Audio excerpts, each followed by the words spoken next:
Você já se perguntou o que a Bíblia realmente diz sobre o consumo de bebidas alcoólicas? Será que o vinho é permitido ou proibido? Prepare-se para descobrir verdades surpreendentes que podem transformar a sua visão sobre este tema tão controverso. Vamos juntos explorar as Escrituras e entender o que Deus realmente nos ensina sobre o uso de álcool.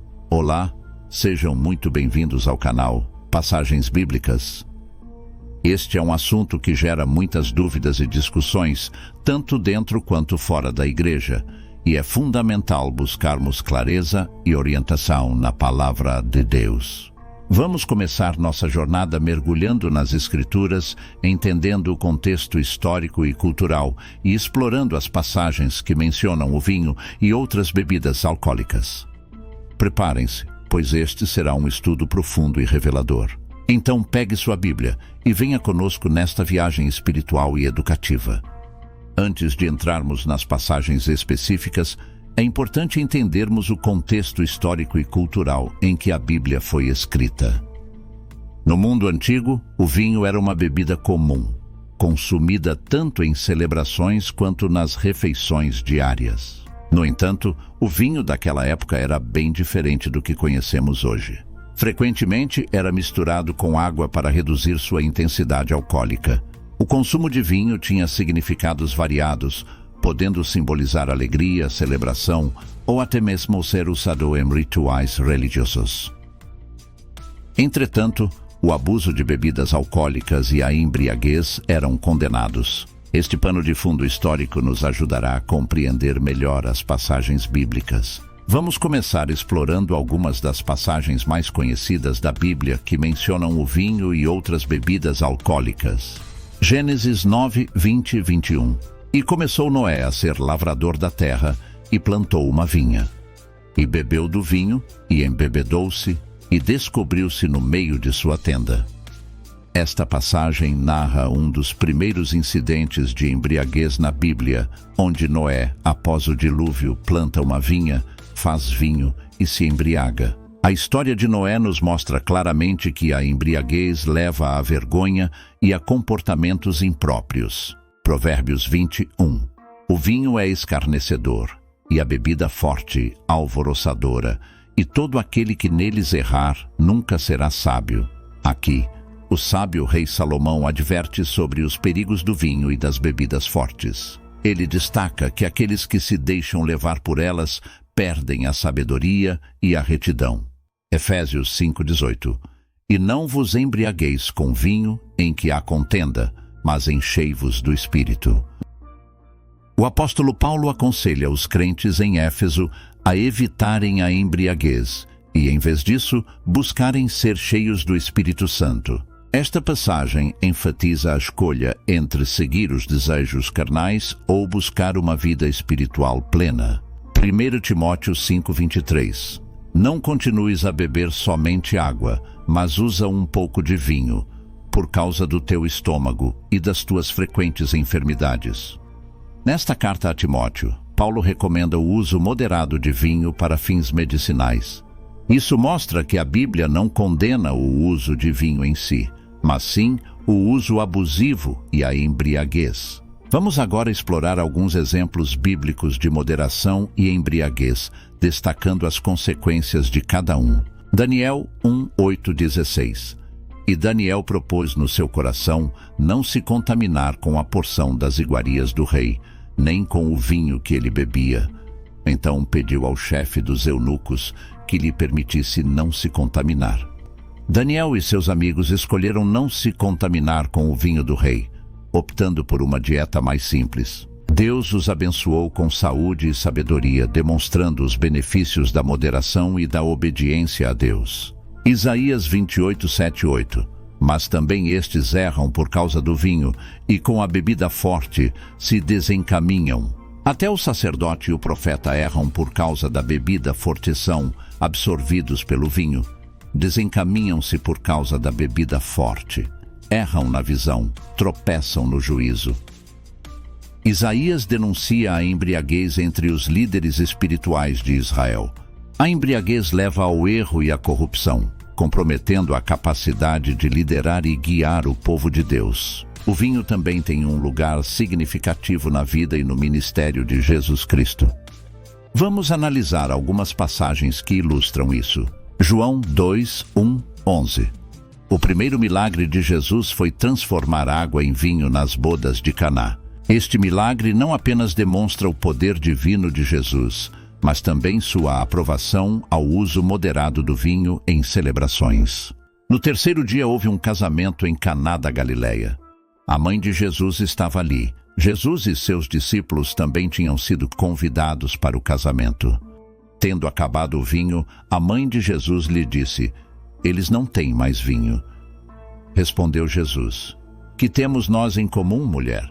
A minha hora ainda não chegou."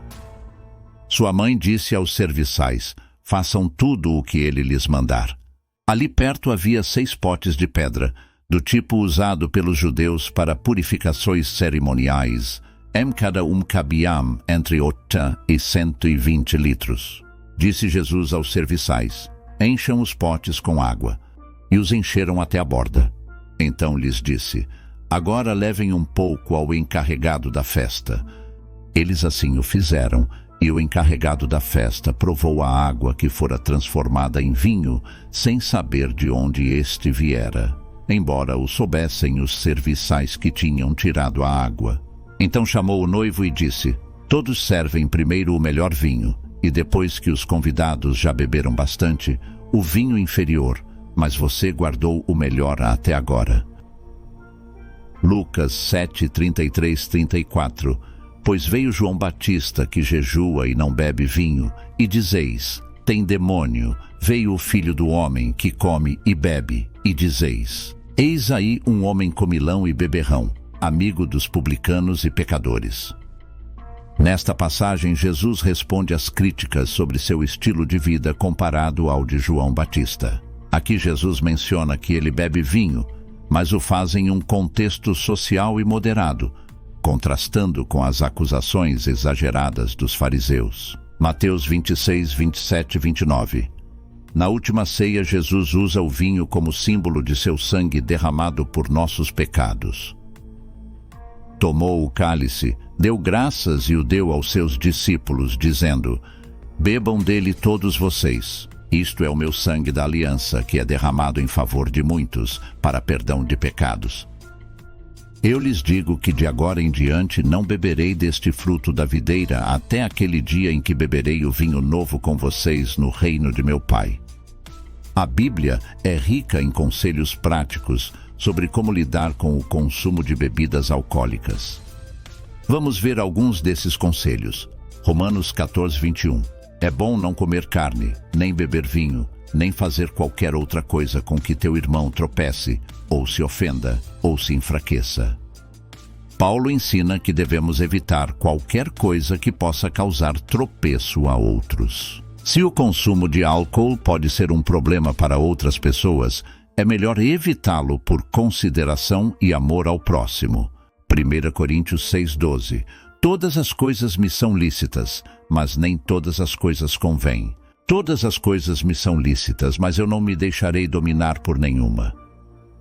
Paulo destaca a importância de não sermos dominados por nada, incluindo o álcool.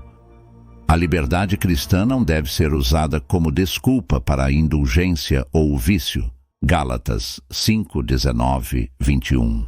Ora, as obras da carne são manifestas, as quais são prostituição, impureza, lascívia, idolatria, feitiçaria, inimizades, porfias, ciúmes, iras, pelejas, dissensões, facções, invejas, bebedices, orgias e coisas semelhantes a estas, contra as quais vos declaro, como já outrora vos preveni, que não herdarão o reino de Deus os que tais coisas praticam.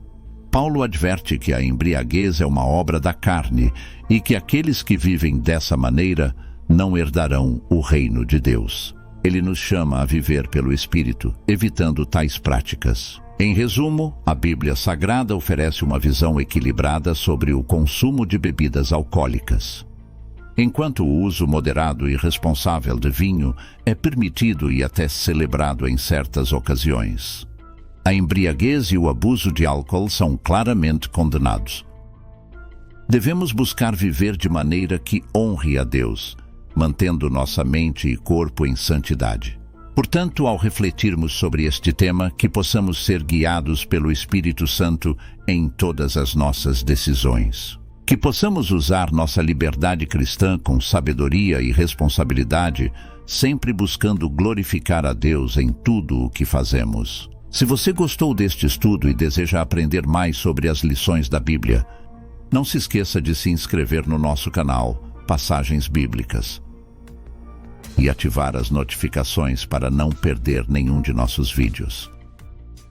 Deixe seu comentário abaixo e compartilhe suas opiniões e experiências conosco. Que Deus abençoe grandemente a sua vida e até a próxima.